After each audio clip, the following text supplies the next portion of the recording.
बिस्मिल्लाहिर्रहमानिर्रहीम। तो सीएसएस के स्टूडेंट्स के लिए आज की क्लास बहुत इंपॉर्टेंट है और इस क्लास में हम बहुत अहम काम करने जा रहे हैं जो प्रेसी राइटिंग के लिए बहुत ज़रूरी है। देखिए, अक्सर व बेशतर ऐसा होता है अक्सर बेशतर ऐसा होता है कि कुछ जुमले काफ़ी तवील होते हैं, लेंदी होते हैं, हम उनको शॉर्ट करते हैं वोकैबुलरी की मदद से। कुछ अल्फाज ऐसे होते हैं जो सब्स्टिट्यूट किए जाते हैं। वन वर्ड सब्स्टिट्यूशन भी कहलाता है, जनरलाइजेशन भी कहलाता है। दो चीज़ें होती हैं, या तो बहुत सारे वर्ड्स के लिए एक वर्ड काफ़ी होता है, जैसे that can not be heard, inaudible, that can not be seen, invisible. तो कई अल्फाज के लिए एक लफ्ज़ काफ़ी होता है। कुछ जगहों पर हमें जनरलाइजेशन करनी पड़ती है। जनरलाइजेशन क्या है कि सेंटेंस को शॉर्ट करना है वन वर्ड सब्स्टिट्यूशन के बगैर। ये ज़रा मुश्किल काम होता है, इसके लिए ग्रामर भी अच्छी होनी चाहिए। मैं आज करके दिखा रहा हूँ और कल कुछ मैं नोट्स सेंड करूँगा इसके पीडीएफ फॉर्मेट पर इंशाल्लाह। तो वो पढ़कर आपको काफ़ी चीज़ें समझ में आएंगी। नेक्स्ट क्लास में फिर मैं इसकी प्रैक्टिस खुद से करवाऊँगा। अच्छा, ये बताइएगा, कल मैंने एक प्रेसी करके दिखाई थी, क्या ख्याल है? कल की क्लास, हाँ, मॉर्फीम भी कह सकते हैं। कल की क्लास के बारे में फीडबैक नहीं आया आप लोगों का। कल मैंने एक पैसेज दिया था, पैसेज को समराइज किया था, प्रेसी बनाई थी, तो समझ में आया था कुछ? हाँ जी।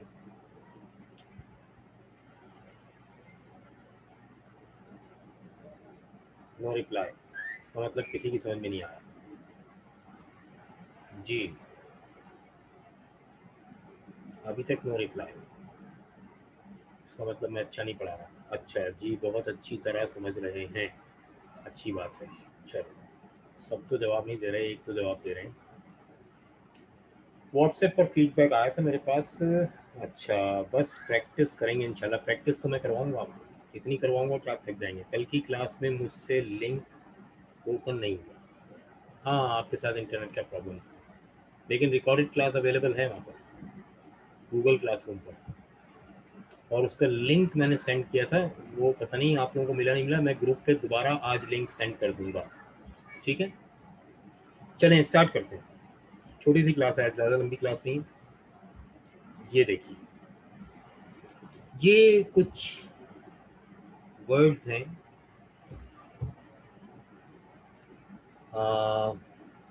हाँ जी, ये कुछ सेंटेंसेस हैं, ठीक है? जैसे number 1, he received a letter that carried neither the writer's name nor his address। हाँ जी। अब इस सेंटेंस में अल्फाज ज़्यादा हैं, कैसे समराइज करेंगे इस एक सेंटेंस को? तो देखिए, मैं एग्जांपल दे रहा हूँ। मैं क्या लिखूंगा इसकी जगह? मैं लिखूंगा he received an anonymous letter।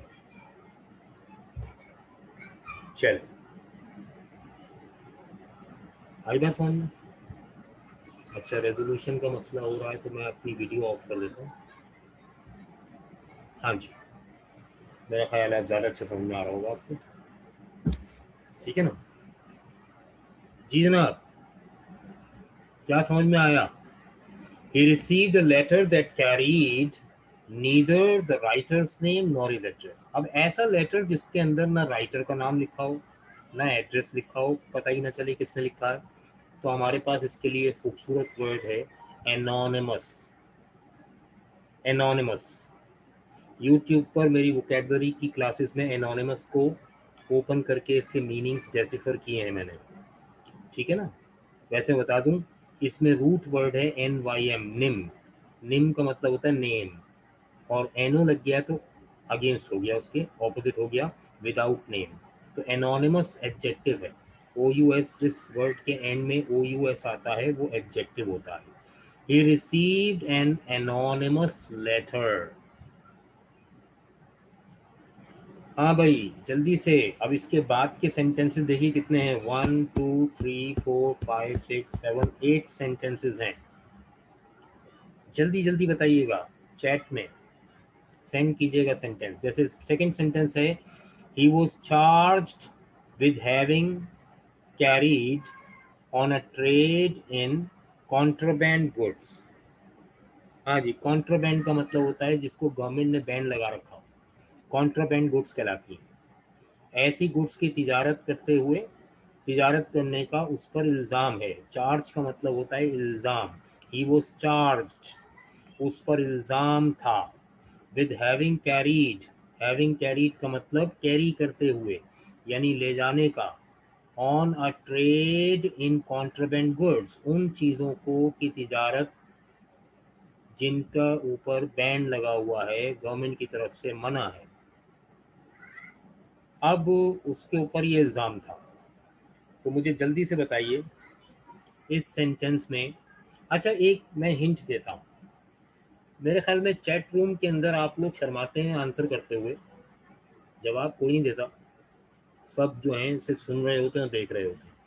मेरी लैंग्वेज की और एमए इंग्लिश की क्लास तो बड़ी एक्टिव होती है भाई, वो तो धड़ाधड़ सवाल जवाब हो रहे होते हैं। लेकिन सीएसएस की इस क्लास ने मुझे बड़ा डिस्पेयर किया है कि मैं सवाल पूछता भी हूँ तो आंसर नहीं आता किसी का।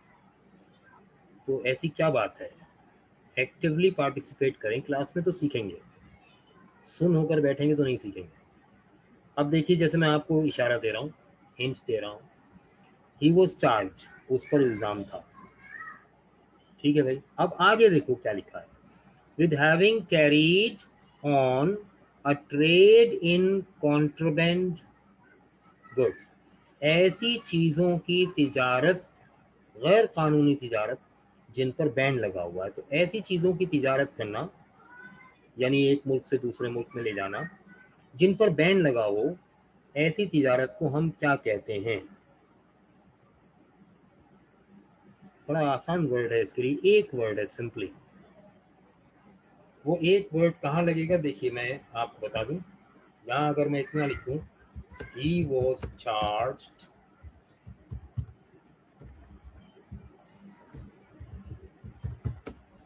with, अब आगे एक लफ्ज, yes he was charged with smuggling. For क्यों लगा रहे हैं भाई? हाँ भाई, फॉर किस खुशी में लगा दिया? he was charged with smuggling.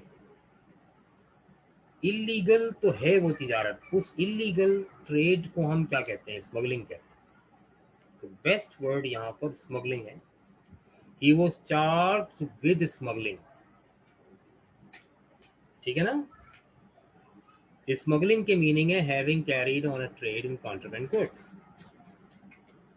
Third sentence गौर से देखिएगा। The speaker made some very ordinary and commonplace remarks which surprised everyone। बहुत ही आसान। The speaker made some very ordinary and commonplace remarks which surprised everyone। हाँ जी, ये तो बहुत ही आसान है यार, इसमें कोई नया लफ्ज नहीं डालना है, इसी में से एक लफ्ज निकलेगा। जल्दी से बताइए, अपनी अपनी राय से आगाह करें भाई। गलत ही होगा ना ज़्यादा, और क्या होगा, इससे क्या फर्क पड़ता है?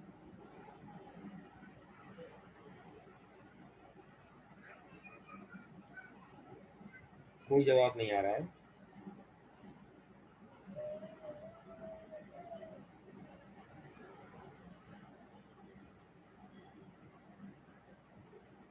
हाँ जी, ऑर्डिनरी। अच्छा, विच सरप्राइज एवरीवन, इसके लिए क्या करेंगे? देखिए शुरू के अल्फाज तो वही रहेंगे, द स्पीकर, यहाँ गलत आ गया, मैं नेक्स्ट वाले में जाना है। हाँ, द स्पीकर मेड सम, आगे बताइए।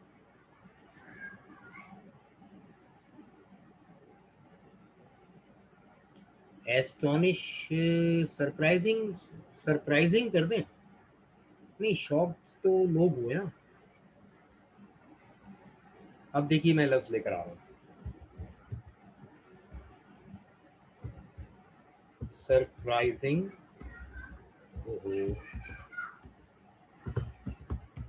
रिमार्क्स। क्या ख्याल है? The speaker made some surprising remarks.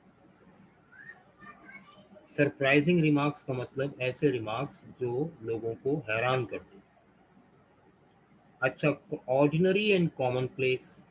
Ordinary and common place के लिए एक वर्ड चाहिए, ऑर्डिनरी एंड कॉमन प्लेस। तो यहां पर मैं अगर एक वर्ड और ऐड कर दूं, the speaker made some ordinary and surprising remarks.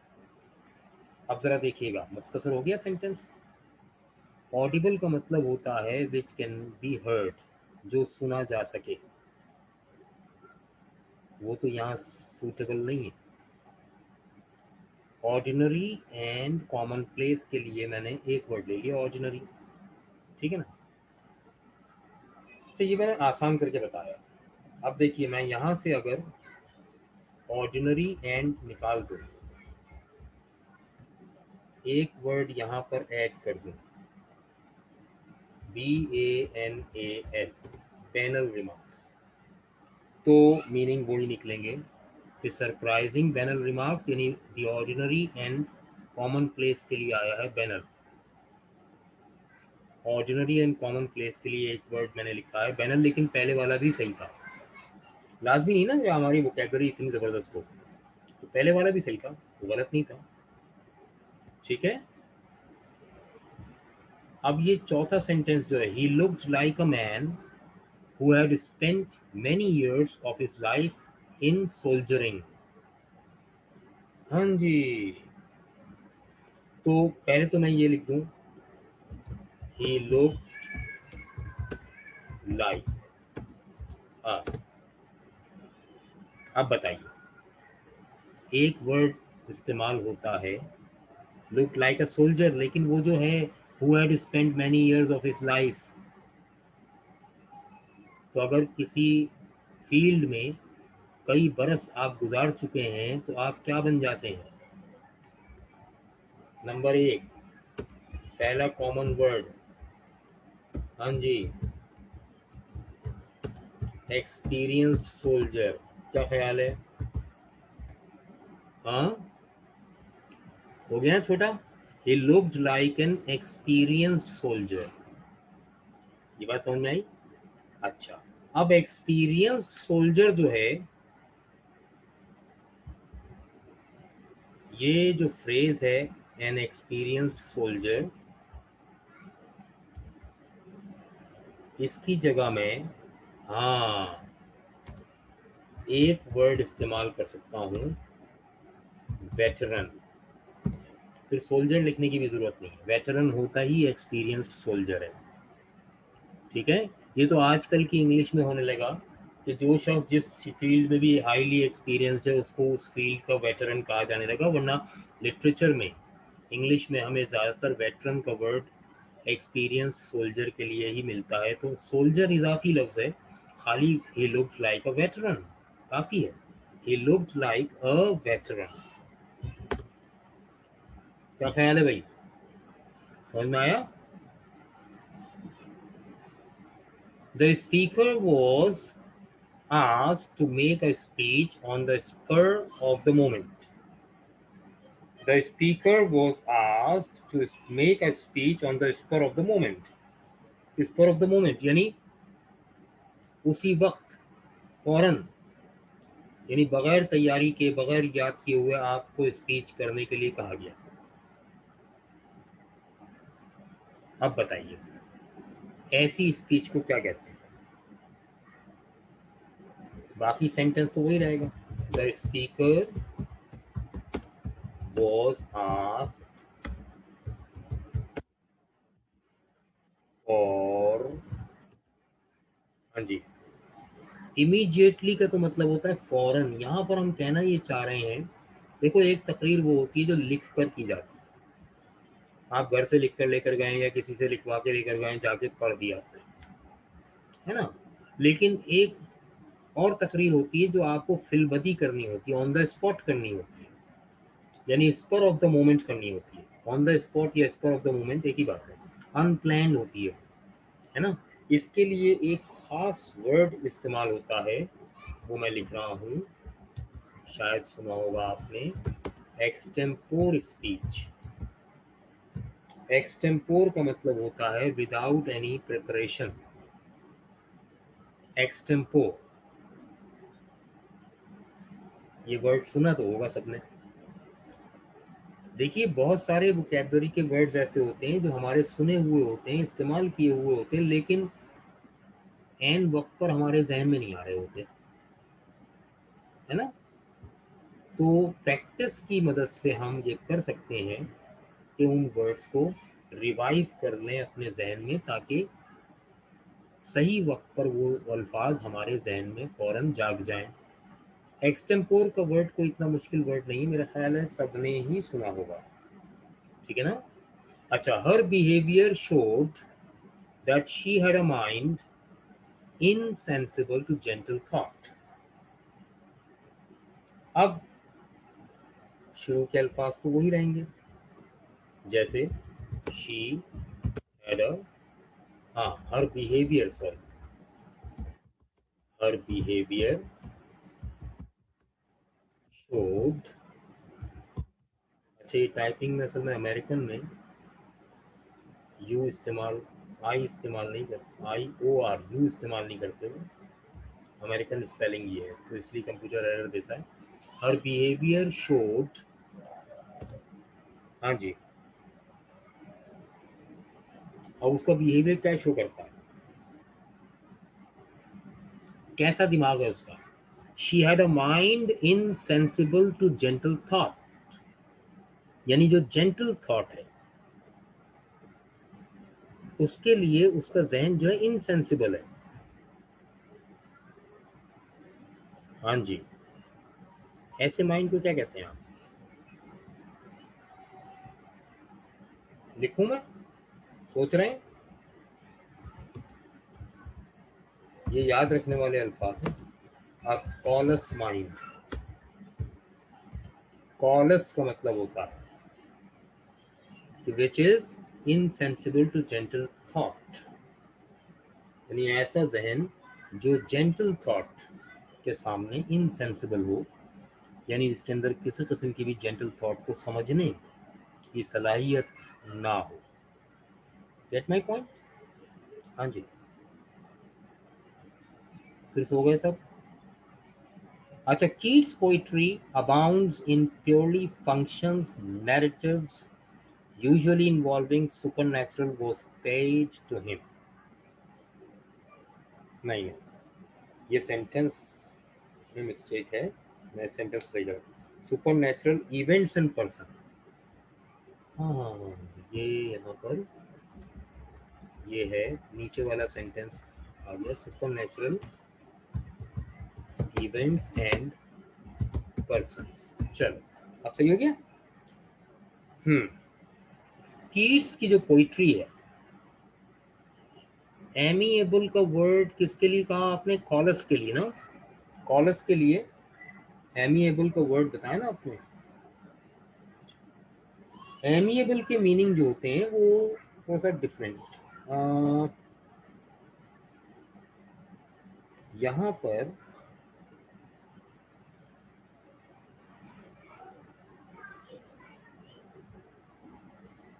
Amiable का मतलब होता है sociable,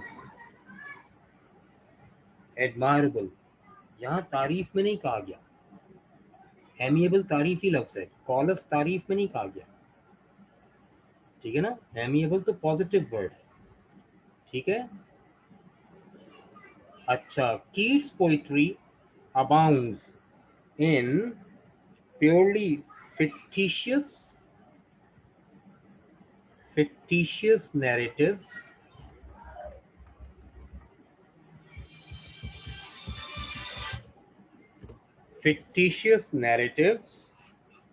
usually involving supernatural events and persons.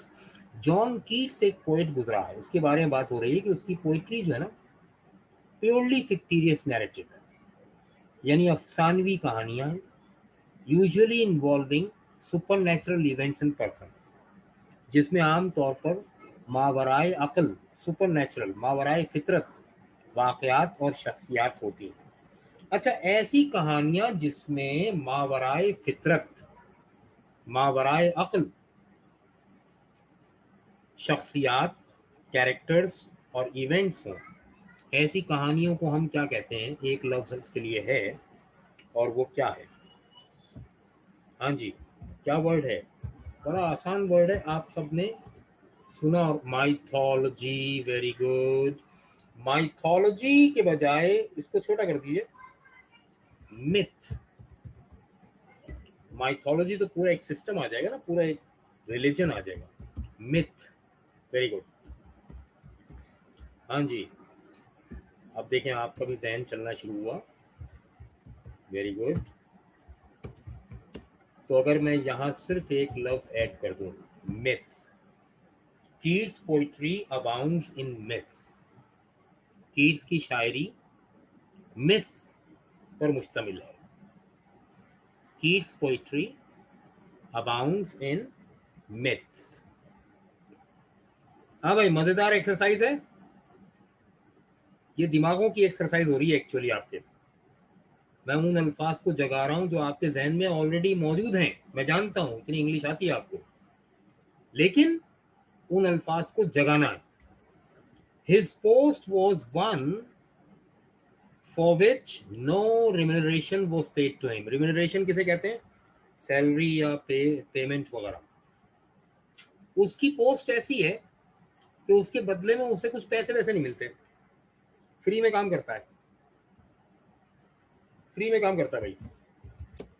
जैसे अगर मैं किसी इदारे के लिए काम कर रहा हूं, मगर मैं ज़ाती तौर पर वहां से कोई फ़ायदा नहीं उठा रहा, कोई सैलरी नहीं ले रहा, तो मेरी पोस्ट कैसी होगी? जल्दी से बताइए, एक बहुत आसान सा वर्ड है, 9, 10 फर्स्ट ईयर की इंग्लिश में पढ़ा भी हमने वो वर्ड, बहुत आसान सा वर्ड है। यस, ये हुई ना यार बात, ये मैं रिजल्ट चाह रहा हूँ। दिमाग चलने शुरू हो गए, इसका मतलब ऑनररी है, एजाजी ओहदा है, इसके बदले में मुझे कोई रिम्यूनरेशन यानी पेमेंट नहीं मिलेगी, ऑनररी है। आखिरी सेंटेंस मुझे उम्मीद है कि इसी तरह से आप लोग कंप्लीट करेंगे। आई नेवर फाउंड, आखिरी चंद मिनट रह गए मेरी क्लास में भी। I never found a woman who was generous in her gifts, who was generous in her gifts, and who loved to entertain so many guests in her home. Very good. I never found a woman who was generous in her gifts and who loved to entertain so many guests in her home. हाँ जी, I never found a woman, कैसी खातून, who was generous in her gifts, जो अपने तोहफे तहाइफ के मामले में बहुत सखी हो, who loved to entertain so many guests in her home, और जो अपने घर में इतने सारे मेहमानों को एंटरटेन करना पसंद करती है। यार एक लफ्ज उर्दू में है इसके लिए, चलो उर्दू में सोचो, एक लफ्ज है उर्दू में, मेहमान नवाज। इंग्लिश बताओ। अगर मैं यूं कर दूं, I never found a woman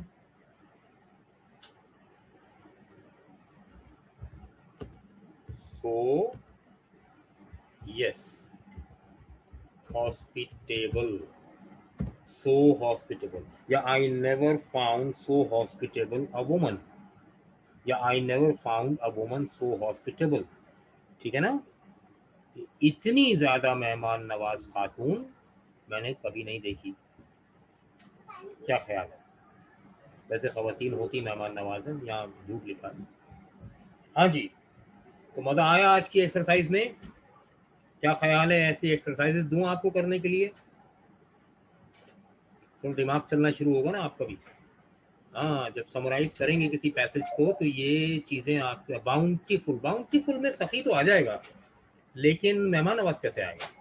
bountiful बहुत अच्छा वर्ड ढूंढ के लाएंगे आप, लेकिन वो जेनरस का रिप्लेसमेंट तो हो सकता है, हॉस्पिटेबल का नहीं हो सकता है ना। यहाँ पे है who love to entertain so many guests, इसके लिए बाउंटीफुल नहीं आ सकता। हाँ, जेनरस इनर गिफ्ट के लिए बाउंटीफुल आ सकता है, बिल्कुल सही है। कर्टियस पोलाइट को कहते हैं, कर्टियस का मतलब होता है पोलाइट, ठीक है ना। अब देखो ये अल्फाज जाग रहे हैं ना आपके जहनों में, मैं यही चाह रहा हूँ। इंशाल्लाह कल दिन में मैं एक एक्सरसाइज आपको सेंड करने वाला हूँ इस तरह की, जिसे आपने सॉल्व करना है। वोकैबलरी भी बिल्ड होती है इस तरह, बिल्कुल वोकैबलरी बिल्ड नहीं हो रही बेसिकली, कोई ऐसा लफ्ज मैंने इस्तेमाल नहीं किया जो आपके जहन में पहले से नहीं था, मौजूद थे अल्हम्दुलिल्लाह, आप खुद इसके गवाह हैं। मैंने सिर्फ उन अल्फाज को जगाया है। उन अल्फाज को जगाने से क्या होगा कि जब हम प्रेसी राइटिंग करने बैठेंगे तो आपके जहन में वो अल्फाज जागे हुए होंगे, तो खुद ब खुद रिप्लेस करना शुरू कर देंगे, सब्सटीट्यूट करना शुरू कर देंगे आप। मैं उस स्टेज तक आपको लेकर जाना चाह रहा हूँ, ठीक है। आज की क्लास यहाँ ऑफ करते हैं। थैंक यू वेरी मच, जजाकल्लाह। और आज की क्लास का लिंक और कल की क्लास का लिंक भी मैं सेंड कर दूंगा आपको। अल्लाह हाफिज, और पाकिस्तान पाइंदाबाद, शाद रहें, आबाद रहें। अच्छा, चैट में कोई मैसेज भी आया है, थैंक्स, वेरी गुड, अल्लाह हाफिज। चलें, ये हो गया, और एंड कर दूँ?